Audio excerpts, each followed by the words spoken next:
Shadow Unit Zulu. Africa is preparing to do something no continent has ever done before. Put $100 billion on the table to bring its sons and daughters back home. Not as a symbolic gesture, not as a PR stunt, but as a hard, strategic, economic, and spiritual project, the most ambitious homecoming plan in modern history. They call it the Return and Rebuild Initiative, RRI, though insiders jokingly refer to it as Operation Bring the Cousins Back. Part 1, how we got here, from brain drain to brain boom. Let's keep it real. For 500 years, Africa's greatest export hasn't been gold, diamonds, or oil. It's been people. Scientists, soldiers, artists, doctors, engineers, millions taken by force during the slave trade, millions more lured by opportunity during the colonial and post-colonial eras. Today, over 210 million people of African descent live outside the continent, and they control over $1.2 trillion in combined wealth every year. African leaders have known this for decades. What's new is that now, with AfroGold set to become the backbone of a new financial system and Afrinet securing the continent's digital independence, the AU believes the moment has come to reverse the brain drain. Or as one leaked memo from AU Chair João Lorenzo put it, it is time for the children of Africa to stop renting rooms in other people's empires and come home to build their own. Part 2, the fund, biggest homecoming in history. According to leaked financial blueprints, the AU's Return and Rebuild Fund is structured as follows. $40 billion for relocation, housing, and citizenship support for diaspora families.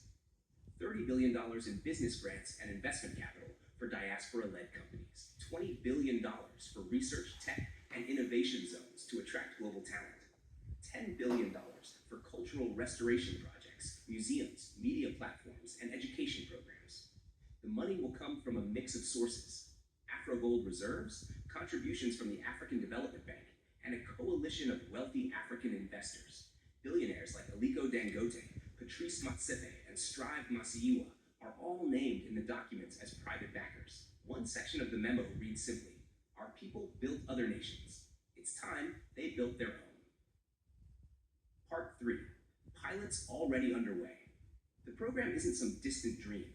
Several pilot projects are already active under different names. Ghana's Homecoming Visa has already granted over 15,000 citizenships to African Americans and Afro-Caribbeans since 2019. Rwanda's tech relocation program is offering free land and tax holidays to African engineers returning from Silicon Valley. South Africa's Diaspora Investment Board is quietly offering 0% corporate tax for diaspora investors who create jobs.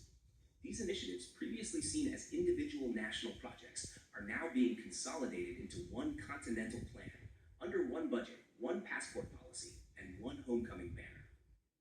Part 4. Why now? Geopolitics and opportunity. There's a reason the AU chose this moment. The world is shifting. Western economies are struggling with labor shortages and innovation stagnation. Meanwhile, Africa is projected to have the largest workforce on Earth by 2050. But talent is still leaving. According to the World Bank, Africa loses over $4 billion a year in GDP potential from skilled migration. Reversing that trend isn't just cultural, it's strategic. As one AU strategist joked in a leaked meeting, they stole our people. Now we're stealing them back with better salaries and sunshine.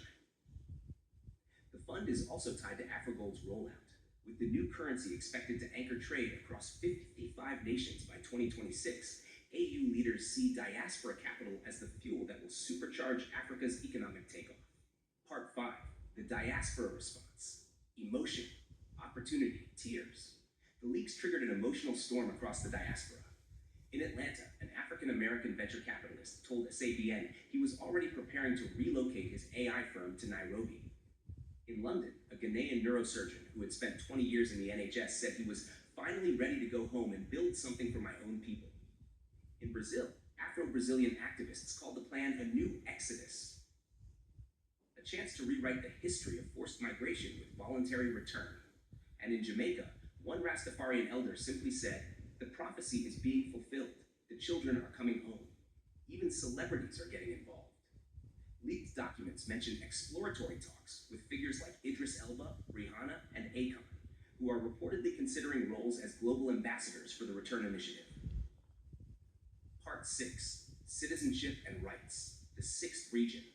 A major pillar of the plan is the official recognition of the African diaspora as the sixth region of the continent, a concept the AU first floated 2 decades ago but never fully implemented.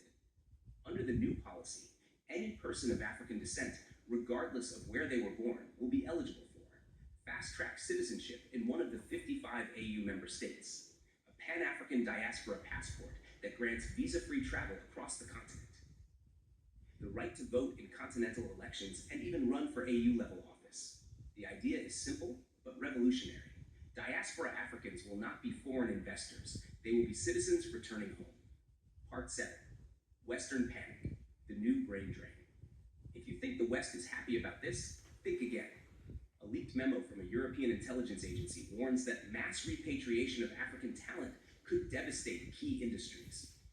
The US State Department has reportedly convened a task force to study diaspora migration risk to the tech and healthcare sectors. Financial analysts at JP Morgan called the plan a potential tectonic shift in global capital flows. One analyst wrote, if even 10% of diaspora wealth moves to Africa, Western capital markets will feel the shock. It's not just about economics. Several Western think tanks are also warning about dual loyalty concerns. The idea that African-descended citizens in Europe and America might choose allegiance to Africa over their countries of residence. Translation, they're scared. Part 8, Culture, Healing, and Humor. Beyond the geopolitics, there's a deeper layer, the spiritual one. Elders from Mali, Ethiopia, and Zimbabwe have been invited to design ceremonies to welcome returning families, including naming rituals, ancestral blessings, and symbolic return to the land events. And of course, Africa is laughing too. Memes exploded online. One shows a plane packed with Black Americans landing in Lagos with the caption, Delta Flight 1619, non-stop to the future. Another shows a Silicon Valley engineer crying over his resignation letter. Dear Google, Mama called me home.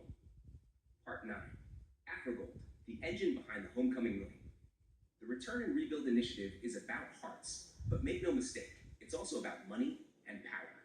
According to internal AU finance memos leaked to SABN, the $100 billion fund is being powered by the AfroGold Sovereign Reserve System, the same mechanism set to back the AfroGold currency when it officially launches in 2026.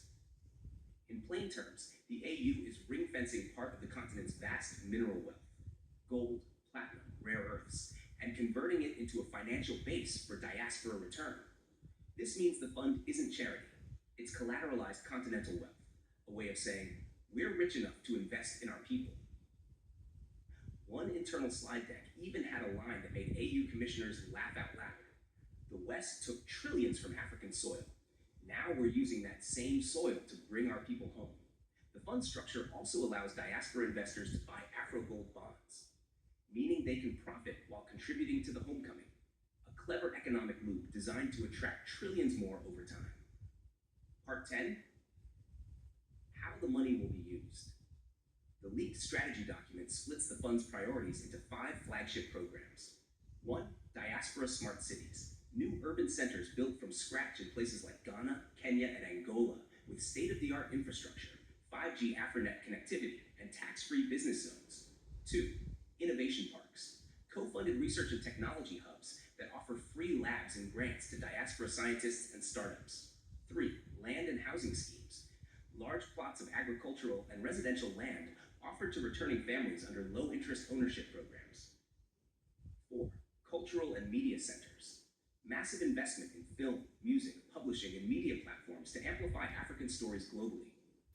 5, Heritage Restoration Fund, funding to rebuild historic sites linked to the transatlantic slave trade and transform them into education and reconciliation spaces. Each program is designed not just to welcome people back, but to keep them here by providing economic opportunity, dignity, and community.